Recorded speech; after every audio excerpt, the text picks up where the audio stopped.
యువకులను ఉత్సాహపరుస్తూ Rajahmundry parliament YCP అభ్యర్థి మార్గాని భరత్రామ్ వడివడిగా అడుగులు వేస్తూ ఎన్నికల ప్రచారాన్ని జోరుగా నిర్వహిస్తున్నారు. యువకుల నుండి అనూహ్య స్పందన లభిస్తోంది. వైసీపీ అధికారంలోకి వస్తే టూరిజం హబ్ గా రాజమండ్రిని తీర్చిదిద్ది యువకులకు ఉద్యోగ అవకాశాలు కల్పిస్తాను అంటున్న వైసీపీ ఎంపీ అభ్యర్థి భరత్ తో రాజమండ్రి నుంచి మా ప్రతినిధి Srinivas face to face. Rajahmundry parliament YCP అభ్యర్థి అయిన మార్గాని భరత్కు యువకుల నుండి అత్యంత ఉత్సాహంగా మద్దతు లభించడం జరుగుతున్నది. అందరూ కూడా యువకులు కేరింతలు కొడుతూ ఆయన కూడా ఎన్నికల ప్రచారంలో పాల్గొనడం జరుగుతున్నది. ఆయనకు అనూహ్యమైన స్పందన లభించడం జరుగుతుంది. ప్రస్తుతం ఆయన రాజమండ్రిలోని 48వ వార్డు సంజీవ్ నగర్లో ఆయన పర్యటించడం జరుగుతుంది. యువకులందరూ కూడా ఉత్సాహంగా ఉన్నారు. ఈ యువకులకు మీరు ఎటువంటి హామీ ఇస్తున్నారు? మీకు ఎటువంటి ఈ 2019లో ఒకటే మాట చెప్పమని అడుగుతున్నాం. ఇక్కడ ఉన్న యువకులందరికీ కూడా మీకు అందరికీ జాబ్ రావాలనంటే ముందర బాబు పోవాలి. బాబు పోతేనే మీ అందరికీ జాబ్ వస్తుంది. అదే విధంగా జగనన్న ముఖ్యమంత్రి కాబోతున్నారు. ఇక్కడ ఉన్న యువత అందరికీ కూడా ప్రతి ఒక్కరికి కూడా ఇదే మాట చెప్తున్నాము. అదే విధంగా నిరుద్యోగ భృతి ఇస్తా అన్నారు. ఏ రకంగా కూడా నిరుద్యోగ భృతి ఇవ్వడం జరగలేదు. ముఖ్యంగా ఒకటే మాట చెప్తున్నాము. ఎంతో మంది ఇక్కడ ఇంజనీరింగ్ విద్యార్థులు ఉన్నారు.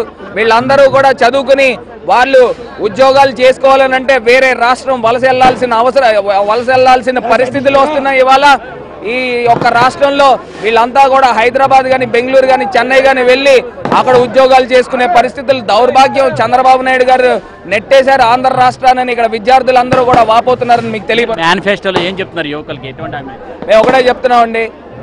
మా రాజమండ్రి పార్లమెంట్ జిల్లాలో ఏదైతే యువకులు ఎంతో మంది యువకులు ఉన్నారు వీళ్ళందరికీ కూడా రాజమండ్రిని ఒక స్పోర్ట్స్ హబ్ కింద తీర్చిదిద్దుతాము. ఆ స్పోర్ట్స్ హబ్ లో ఇంటర్నేషనల్ క్రికెట్ స్టేడియంతో పాటు ఏదైతే ఒక ఇండోర్ స్టేడియం తీసుకుని అన్ని రకాల స్పోర్టింగ్ ఈవెంట్స్ కూడా అక్కడ అకాడమీస్ కింద తీసుకొచ్చి, మీరు ఉదాహరణకి హైదరాబాద్ లో ఏదైతే పుల్లల గోపీచంద్ అకాడమీ ఉందో బ్యాడ్మింటన్ కి, అదే రకమైన అకాడమీలు అన్ని స్పోర్టింగ్ ఈవెంట్లో కూడా తీసుకొచ్చి ఇక్కడ యువతను అందరినీ కూడా ఒక స్పోర్ట్స్ మ్యాన్స్ కింద తయారు చేసి స్టేట్ లెవెల్ నేషనల్ లెవెల్లే కాకుండా ఒలింపిక్స్ రేంజ్ కూడా పంపించే బాధ్యత యాజ్ ఎ యూత్ రిప్రజెంటేటివ్ కింద నేను తీసుకుని రాజమండ్రి నగరాన్ని ఒక స్పోర్ట్స్ హబ్ కింద తీర్చిదిద్దడమే కాకుండా ఇంటర్నేషనల్ క్రికెట్ స్టేడియం అంటూ వస్తే ఇంటర్నేషనల్ టూరిస్టులు రావడానికి రాజమండ్రికి ఉంటుంది. కాబట్టి ఇక్కడ ఒక టూరిజం హబ్ కింద ఘన చరిత్ర ఉన్న, వేల సంవత్సరాల ఘన చరిత్ర ఉన్న రాజమండ్రికి ఒక టూరిజం హబ్ కింద క్రియేట్ చేసి మొత్తం ఒక 5 స్టార్ రిసార్ట్స్ లాంటివి తీసుకొచ్చి, గోదావరి సుందరమైన గోదావరి నది ఉంది అక్కడ తీసుకొచ్చి, అక్కడ ఐలాండ్స్ ఉన్న ఐలాండ్స్ పైన ఒక స్పోర్ట్స్ హబ్ కిందన, ఒక వాటర్ స్పోర్ట్స్ హబ్ కిందన, అదే విధంగా 5 స్టార్ రిసార్ట్స్ కూడా అక్కడ తీసుకొచ్చి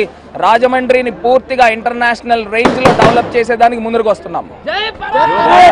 అన్ని విధాలు ఆదుకుంటామని చెప్పడం జరుగుతున్నది. అయితే యువకులు అత్యంత ఉత్సాహంగా ఆయన ప్రచారంలో పాల్గొనడం జరుగుతున్నది. అయితే గత 5 ఏళ్ల పాలనలో చూసినట్లయితే చంద్రబాబు నాయుడు చాలా హామీలు ఇచ్చి యువకుల్ని చాలా మోసం చేశాడని చెప్పి ఆయన ఆరోపించడం జరుగుతున్నది. అయితే ఈసారి వైసీపీని గెలిపించినట్లయితే తమ ఎన్నికల మేనిఫెస్టోలో ఇచ్చిన హామీలతో పాటు రాజమండ్రిని సుందరంగా అందంగా తీర్చిదిద్దడంతో పాటు టూరిజం కూడా డెవలప్ చేసి యువకులందరికీ కూడా ఉద్యోగ అవకాశాలు కల్పించే విధంగా కృషి చేస్తారని చెప్పి ఆయన హామీ ఇవ్వడం జరుగుతుంది. కెమెరామెన్ ఎస్ఎస్ కుమార్తో శ్రీనివాస్, ఎన్టీవీ, రాజమండ్రి.